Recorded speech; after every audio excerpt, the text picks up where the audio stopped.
Hey, good morning. This is Joe from Citrus County Porch Life bringing you the A word of the day for October 1st, 2024. And the word is lest we become complacent. And speaking of being complacent, I'd like to let everyone know that somehow, I don't know, if you watch the Daily Word for Men, I cannot find the book. I'm going to go through every single box that was on the porch. I'm going to go through it again. I know it did not leave the house. It wasn't blown away. Everything's intact. And I will find it and try to make up the programs in that. So here we go. Lest we become complacent. And the quote is from the big book of Alcoholics Anonymous, page 85. It is easy to let up on the spiritual program of action and rest on our laurels. We are headed for trouble if we do, for alcohol is a subtle foe.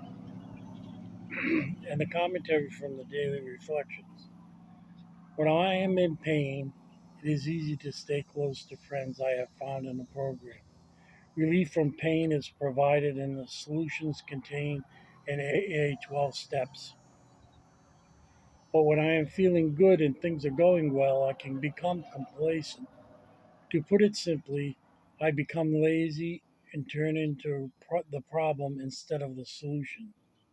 I need to get into action to take stock where I am and where I am going. A daily inventory will tell me what I must change to regain spiritual balance.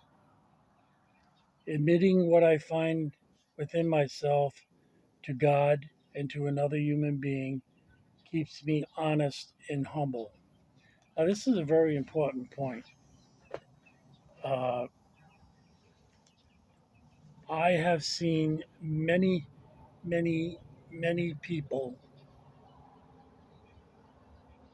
miss a meeting, then miss a couple, not call their sponsor, and then drift away from the program. And not all, but many, have gone out and drank and come back and say, well, I was doing so good, I thought I could drink. I thought I could have one drink. And they find out that the effects are cumulative and their drinking picks up where it left off. And it wasn't just maybe the first day it was one, but then they go out and buy a case or whatever it is that they're drinking. So it's a very, very dangerous activity to get into. And it says that, you know, where does it say this? The alcohol is a subtle foe. Yes, it is.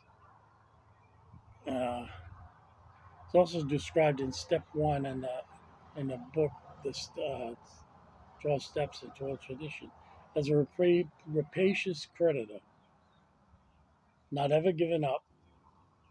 And yeah, I know I had a friend up in Rhode Island. It's tough to get to meetings in winter sometimes because the snow is bad. They put a ban on parking on some of the streets. So you're going to a meeting, not sure if you find a spot anywhere near the building.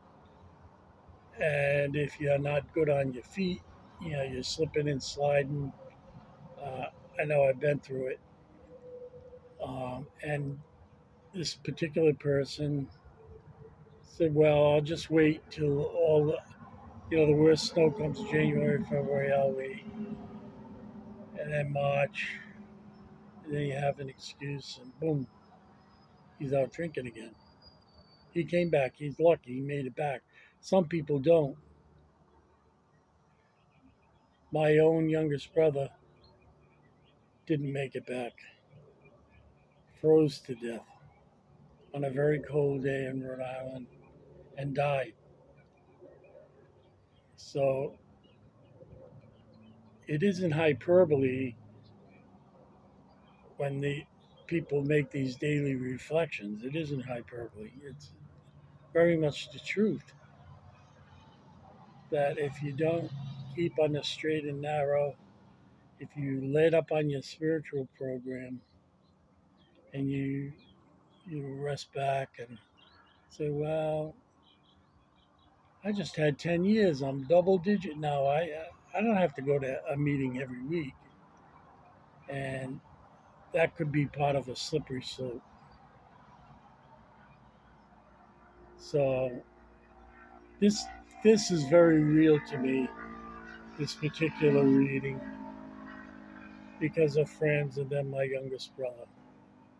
I wish he were around. It's coming up on 2 years that he died, but the only good thing was that my mother wasn't alive because that was her baby, and she asked all of us before she died to take care of him, and we tried, but you can't be with him 24/7. So once again, if you listen to the daily reading for men, I am trying to find the book. I will find it. It may take me a while, but I'll find it. And I'm going to try to get ahead on these AA things, so that in case anything happens, this, I'll have a little buffer zone. You never know when you're going to be going to the hospital or having to help somebody. Uh,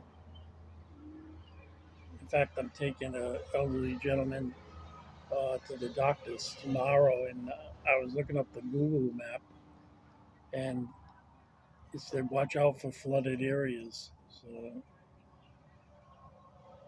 boy, that hurricane, keep keep all the people in your prayers. I saw towns absolutely devastated, not a single building standing.